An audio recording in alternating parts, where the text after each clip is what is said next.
আসসালামু আলাইকুম সম্মানিত ভিউয়ার্স, কেমন আছেন সবাই? ভালো আছেন? আশা করি ভালো আছেন সবাই। আজকে আপনাদের সামনে আমি একটি নতুন টপিক নিয়ে আসছি। আমি সকালবেলা ইনশাআল্লাহ সূরা আসর নিয়ে সংক্ষিপ্ত আলোচনা করেছি। যেহেতু বাংলাদেশ বর্তমান বিশ্বে ইসরায়েলি ইহুদি বাহিনী আমাদের ফিলিস্তিন ভাইদের উপরে পশুর মতো আচরণ করতেছে, অকথ্য হত্যা করতেছে, বোম মিসাইল নিক্ষেপ করে আমাদের মুসলিম ভাইদেরকে দেহ বিচ্ছিন্ন বিচ্ছিন্ন করে দিচ্ছে। আজকে আমি যারা ইসরায়েলের পক্ষে, যারা ইসলামের বিপক্ষে, তাদেরকে সতর্ক করে একটু সূরা নিয়ে আলোচনা করতে যাচ্ছি।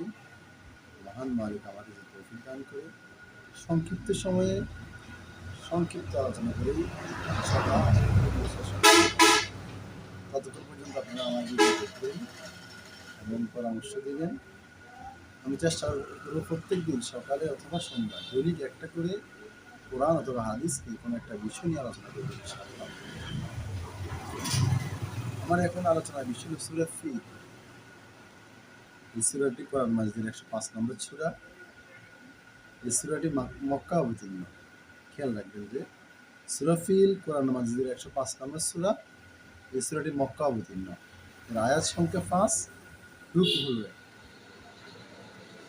এই সূরা নবী করিম সাল্লাল্লাহু আলাইহি সাল্লাম জন্মের 50 দিন আগে কাহিনী। এই সূরাটি হযরত মুহাম্মদ সাল্লাল্লাহু আলাইহি ওয়াসাল্লাম আমাদের নবীজি দুনিয়াতে আসার 50 দিন আগে রব্বুল আলামিন এই সূরা নাযিল করেন। এই সূরা যে কাহিনী আছে, এই কাহিনী ঘটিয়েছিল। আমরা জানি সূরা ফিল আল্লাহ রাব্বুল আলামিন এক আবরাহা হস্তি বাহিনী সম্পর্কে আলোচনা করেছে। আমরা মূল আলোচনায় চলে যাই ইনশাআল্লাহ। বিসমিল্লাহির রহমানির রহিম। পরম করুণাময় অসীম দয়ালু আল্লাহর নামে শুরু করছি।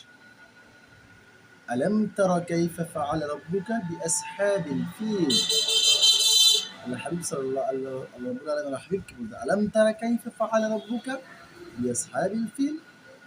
আপনি কি দেখেননি, তুমি কি দেখোনি যে তোমার রব হস্তি বাহিনীদের উপর কি আচরণ করেছিল, তাদের পরিণতি কি হয়েছিল? আলাম ইয়াজআল কাইদাহুম ফি তাদবীর। তিনি কি তাদের চক্রান্ত ব্যর্থ করে দেননি? ওয়া আরসালা আলাইহিম তায়রান আবাবিল। তাদের বিরুদ্ধে তিনি ঝাঁকে ঝাঁকে পক্ষী ফুল প্রেরণ করেছিলেন। তারমিহিম বিহিজারাতিন মিন সিজ্জিল। তারমিহিম বিহিজারাতিন মিন সিজ্জিল। তারা কি নিয়ে এসেছিল? যারা তাদের উপর অস্ত্র কঙ্কর নিক্ষেপ করেছিল। ফাজাআলাহুম কাআসফিন মাকুল। অতঃপর তিনি তাদেরকে বক্ষিত তৃণের সদস্য করে দেন। আমি এর আলোচনা যাচ্ছি। রব্বুল আলামিন শুরুতে বলেন, আলাম তারা কাইফা ফাআলা রাব্বুকা বিআসহাবিল ফিল। হে রাসূল, আপনি কি দেখেন, তুমি কি দেখোনি যে আমি হস্তি বাহিনীর কি অবস্থা করেছি? এখানে আল্লাহ রাব্বুল আলামিন এই কথা কেন বললেন? নবী করিম সাল্লাল্লাহু আলাইহি সাল্লাম জন্মের 50 দিন আগে এই ঘটনা ঘটেছিল। নবীজি কি জানেন? কিন্তু আল্লাহ রাব্বুল আলামিন এই কথার অর্থ যে আপনি দেখলেই যেভাবে বিশ্বাস করতেন, দেখলেই যে আপনার স্বচক্ষে দেখা, দেখলে যেরকম সত্য, ঠিক আমি যে বলতেছি তাই, এটাও এরকম সত্য। মানে আল্লাহ রাব্বুল আলামিন বলছে যে আমি আব্রাহার সাথে যে আচরণ করেছি আপনি কি জানেন না? কি বলছে দেখেন, আল্লাহ আব্রাহা বাহিনী কি করেছিল? আলাম ইয়াজআল কাইদাহুম ফি তাদবীর। আল্লাহ রাব্বুল আলামিন তাদের যে চক্রান্ত, তাদের কি চক্রান্ত ছিল? আব্রাহা বাহিনী, আব্রাহা সে দেখছি মক্কায় কুরাইশরা একটা কাবা আছে, ওই কাবা তার তাওয়াফ করে, বিশ্বের মানুষ আসে, তাদের অর্থনৈতিক লাভ হয়। এখন আব্রাহা চিন্তা করলো, কি মক্কায় মানুষ যায়, ইনকাম হয়, তাদের লাভ হয়, কি করা যায়? এবং সে একটা কাবা তৈরি করেছে, কুরাইশ, তার নাম হলো কুরাইশ, তৈরি করে সে সেখানে মানুষকে আহ্বান করে স্বর্ণ রৌপ্য জহরত দিয়ে সে এটা সাজিয়েছে, তার কাবা কুরাইশ সাজিয়েছে। তখন তৎকালীন তার দেশের কিছু যুবক, ভালো যুবক কিন্তু দুষ্ট প্রকৃতির মানে কি ইসলামের পক্ষে, বাট ব্যতিক্রম প্রতিবাদ করে তার কোলায় যে যুবকটা কি রে, আল্লাহর কাবা থাকতে তার কাবায় কেন মানুষ আসবে, তার বানানো কেন আসবে?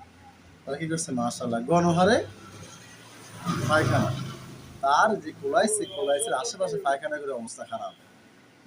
এখন তো আব্রাহা মাথা খারাপ, কিরে আমার এইখানে কে কে পায়খানা করলো, কে পায়খানা করলো, কে করলো পায়খানা? সে এখন না, যেহেতু আমার কাবা, আমার তখন কোলাইস জাগ করে তার সব ভেঙে ফেলছে। কোলাইসের আব্রাহা তার তৈরি করা কাবা সব ভেঙে ফেলছে। ভেঙে ফেলার পরে এখন সে চিন্তা হচ্ছে বা তার মনে এখন রাগ, যা আমি যেহেতু আমার কাবা আমি রাখতে পারি, আমার কাবার মধ্যে পায়খানা করে সব শেষ করে ফেলছে, এখন আমি কি করবো, যে মক্কার কাবাকে আমি ভেঙে ফেলবো। সে ওই নিয়তে মক্কা থেকে হস্তি বাহিনী নিয়ে মক্কার যে কাবা ভাঙ্গার জন্য কাবা থেকে দূরে অবস্থান করেছিলেন। সে খোঁজ নেন যে কাবা রক্ষণাবেক্ষণ কে করে।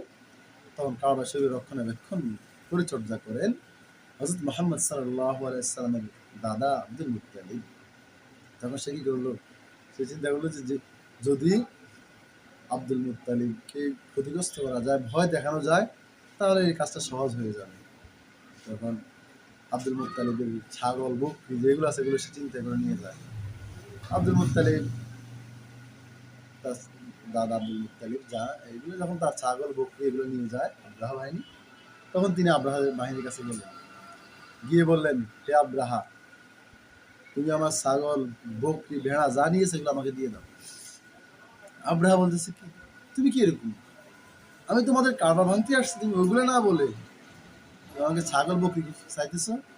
আব্দুল মুত্তালিব বলেন, হে আব্রাহা শোনো, এই ছাগল বকরি ভেড়া এগুলোর মালিক আমি, তো এগুলো আমি নিতে এসেছি, কিন্তু কাবার মালিক আমি নয়। কাবার মালিক যিনি তিনি কাবা রক্ষা করবেন।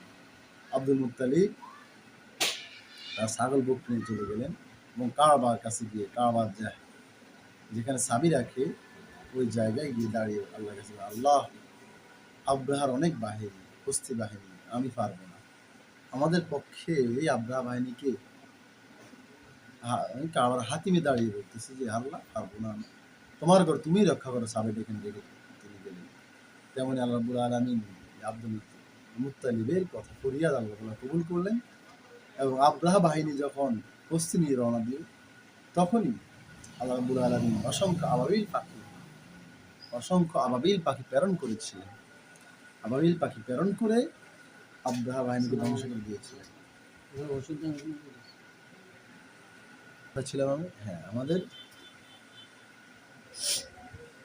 যে আব্দুল মুত্তালিব যখন কাবার হাতিমে দাঁড়িয়ে কথা বললেন, আল্লাহ রাব্বুল আলামিন তার দোয়া কবুল করে নিলেন এবং আব্রাহা বাহিনীর উপরে ছোট্ট পাখি আবাবিল প্রেরণ করেছিলেন। আবাবিল প্রেরণ করেই তিনি আব্রাহা বাহিনীকে একবারে প্রত্যেকটা আবাবিল পাখির মুখে একটা কোণা, দুই পায়ে দুইটা কোণায় তিনটি কোণা নিক্ষেপ করে মাত্র তিনটি করার মাধ্যমে কুটি অনেক অগণিত আবাবিল পাখিকে আব্রাহা বাহিনীকে ধ্বংস করে দিয়েছে। তাদের বস্তি সহ সব জমি মিশিয়ে দিয়েছে, চর্বিত ঘাসের নেয়। আল্লাহ রাব্বুল আলামিন এই জন্যই এখানে বলছেন, যে কথা বলছেন তারমিহিম বিহিজারাতিন মিন সিজ্জিল, যে আমি তিনি কি করছেন, পাখিদেরকে পাথর নিয়ে নিক্ষেপ প্রেরণ করেছিলেন, তারা ঝাঁকে ঝাঁকে পাথর নিক্ষেপ করেছিল। ফাজআলাহুম কাআসফিন মাকুল, তারা কি হলো, চর্বিত ঘাসের নেয়। যেরকম আমরা দেখি যে গরু যখন ঘাস খায়, সাবায় না, যে জাবর কাটে যে গাছগুলো বের করেন, কি অবস্থা, ঘাসের অবস্থা থাকে সব ছিন্ন ভিন্ন হয়ে যায়। পোকা যখন কোনো খাবার খায়, পাতা খায়, তখন পোকার পিছন দিয়ে বাইর হয়, এটা কি পাতা হয়ে বের হয় না, এটা একবার চর্বিত অবস্থা যখন, মানে তেমনই আব্রাহা বাহিনী কি অবস্থা করে দিয়েছে।